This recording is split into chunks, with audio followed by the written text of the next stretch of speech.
What happens when the Indiana Fever lose their biggest star, but still manage to destroy A'ja Wilson's Las Vegas Aces? The answer will completely change how you view this team. While Caitlin Clark sat on the bench out injured, but still getting heated at the refs, her teammates took care of business on the court. Kelsey Mitchell dropped 21 points when it mattered most, and Sophie Cunningham just became the hottest player in the league. Literally. This wasn't just a win. It was a statement that sent shockwaves through the entire league. Picture this. Your team just lost back-to-back games to the Liberty, and your superstar is sitting on the bench in street clothes with a groin injury. That's exactly where the Indiana Fever found themselves walking back into Gainbridge Fieldhouse on July 24th. The weight of those 2 straight losses hung heavy in the air. Everyone was asking the same question. Who are the Fever without Caitlin Clark? Yeah, no, I mean, we haven't really practiced since, the couple days before All-Star break, so mostly rehab, shooting, she's been with our athletic training team, and we've been preparing everybody else. The Fever's 12 wins and 12 loss record told only part of the story. Critics weren't just questioning their playoff chances anymore, they were writing obituaries for the entire season. Social media was brutal. Sports talk shows painted them as pretenders who got exposed the moment their superstar sensation went down. The narrative was simple and devastating. Take away Clark, and you're left with nothing special. The pressure kept building with every passing day. Playoff seeding was on the line. Every game mattered now. Standing in their way was A'ja Wilson and the Las Vegas Aces, the back-to-back champions who knew exactly how to smell blood in the water. The Aces rolled into Indianapolis with their 12-win and 11-loss record, but carried themselves like the seasoned champions they were. I think our ball moves differently. What we run is different. She has such gravity, and her ability, not just to be the top of the scouting report, but her ability to make everybody better with the ball in her hands. So some of the things that we run are different when she's on the floor, than when she's not. We run some more off-ball stuff, a lot less on-ball actions. Coach Stephanie White felt the weight of this moment more than anyone. She knew this game would define everything about her team's identity. Were they legitimate contenders who could compete with elite teams? Or were they just another team that needed their star player to have any chance of success? White had to find the right words to reach her players when doubt was creeping into everyone's minds. The Aces came in confident, maybe even cocky. You could see it in their body language during warm-ups. A'ja Wilson and her Olympic teammates probably circled this game on their calendar the moment Clark got injured. This was their golden opportunity to prove what many suspected all along, that the Fever were nothing more than a one-woman show disguised as a basketball team. Wilson herself had been dealing with her own jealousy issues regarding Clark over the past 2 seasons. Now she had her chance to show everyone who the real MVP was. The Aces likely saw this as their statement game, their chance to remind the league that championships matter more than hype. But here's where the story takes an unexpected turn that nobody saw coming. Sometimes the best thing that can happen to a team is having people count them out completely. The Fever used every single doubt as fuel. They transformed their biggest weakness into their greatest strength. What happened next would shock the entire WNBA and send a message that this team was far from finished. The Fever were about to prove that champions aren't made when everything goes right. They're forged when everything goes wrong. When your team needs a hero, sometimes the quietest person steps forward. And Kelsey Mitchell was ready for her moment. Mitchell had been catching heat all season long for her inconsistent play. Critics kept saying she disappeared when the Fever needed scoring the most. The numbers backed up their arguments too. Mitchell would go off for 20 points one night, then shoot 3 for 15 the next game when it mattered. Early in this game against the Aces, those doubts looked completely justified. Mitchell missed her first few shots and looked totally out of rhythm. You could see the frustration building on her face with every missed attempt. The crowd at Gainbridge Fieldhouse started getting restless. They could sense the Fever's offense falling apart without Clark's playmaking magic. Mitchell felt every single miss weighing on her shoulders. The pressure kept mounting with each shot that refused to fall. She went 4 of 19 from the field through 3 quarters. Those are the kind of numbers that get players benched in crucial games. But Coach Stephanie White had a different plan. White pulled Mitchell aside during a timeout and delivered the message that would change everything. "Let it fly. It's going to go," White told her star guard. Those simple words hit Mitchell exactly where she needed to hear them.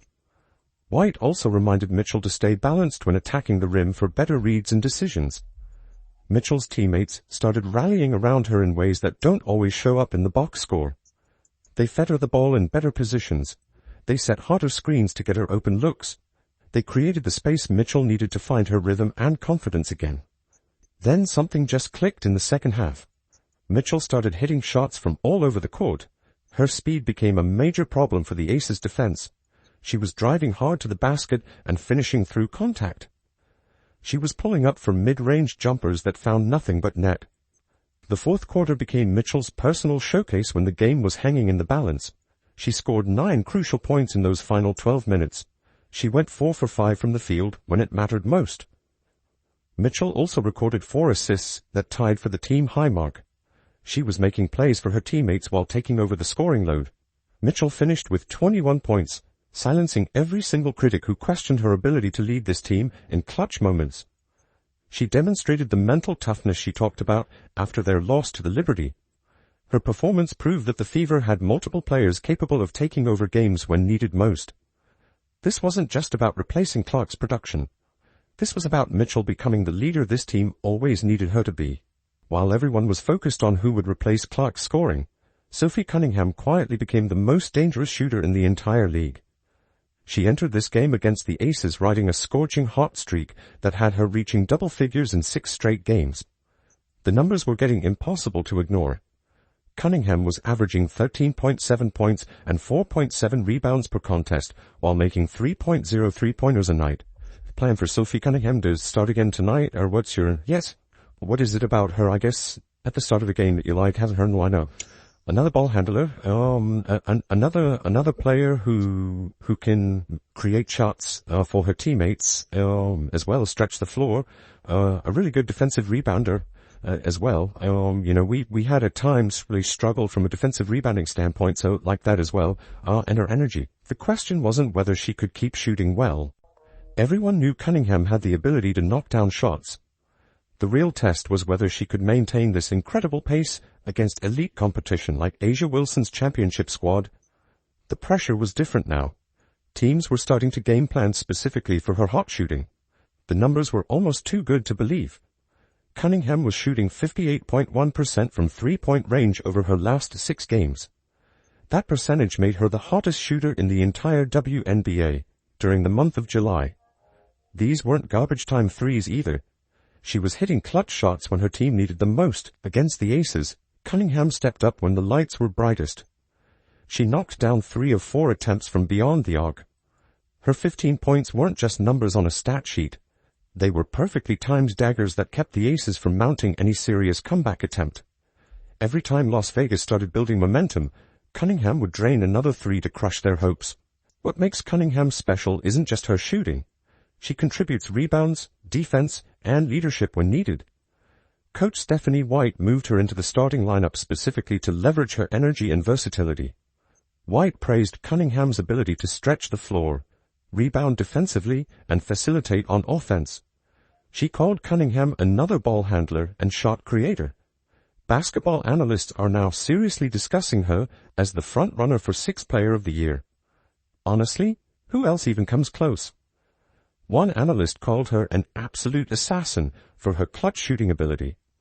Her consistent scoring and impact off the bench have made her a legitimate contender for the award. Cunningham's transformation from role player to legitimate weapon has given the Fever a scoring threat nobody saw coming. She went from being a complementary piece to becoming one of the most feared shooters in the league.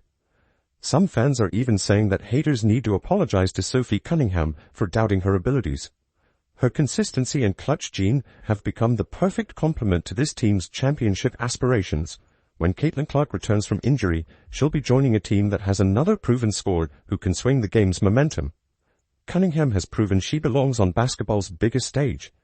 With 35 seconds left and the game hanging in the balance, Ari McDonald stepped up to deliver the shot that would define this entire victory.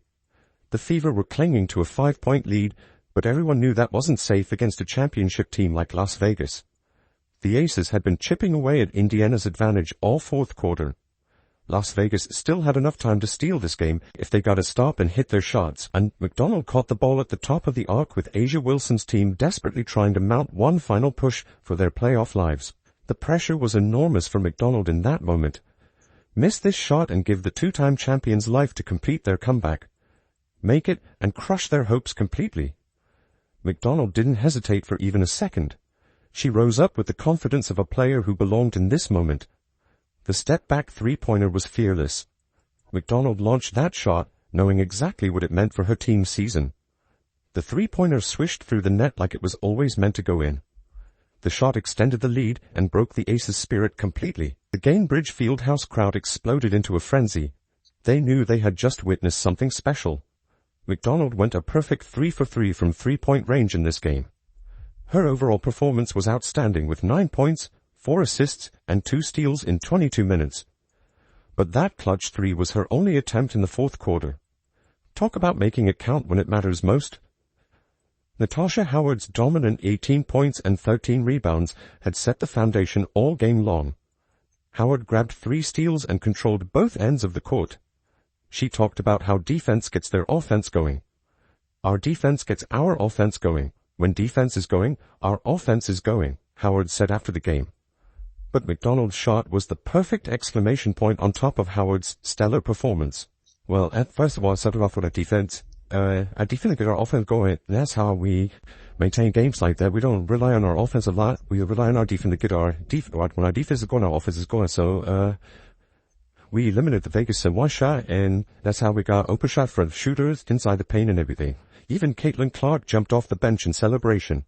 Her competitive fire was burning bright despite being in street clothes with that groin injury. Clark was fully engaged the entire game. She was jumping up and down after McDonald's clutch shot. You could see the joy and excitement on Clark's face as her teammates delivered without her. McDonald's clutch three-pointer secured not just the win, but the season series tiebreaker that could determine playoff seeding. The Fever now hold a 2-1 record against Las Vegas. That tiebreaker advantage could prove invaluable when playoff positioning gets decided. This wasn't just another regular season victory. It was a statement about what this team can accomplish together. This wasn't just a win. It was a declaration that the Indiana Fever are built for championship runs in 2025 and beyond. The combination of Mitchell's leadership, Cunningham's shooting, and this team's defensive identity has created something special that goes far beyond any single player. Their 13-win, 12-loss record now puts them in 6th place in the WNBA standings. More importantly, they secured the season series tiebreaker against Las Vegas that could prove vital for playoff seeding. When Caitlin Clark returns healthy, she'll be joining a team that just proved they can beat anyone, anywhere, at any time.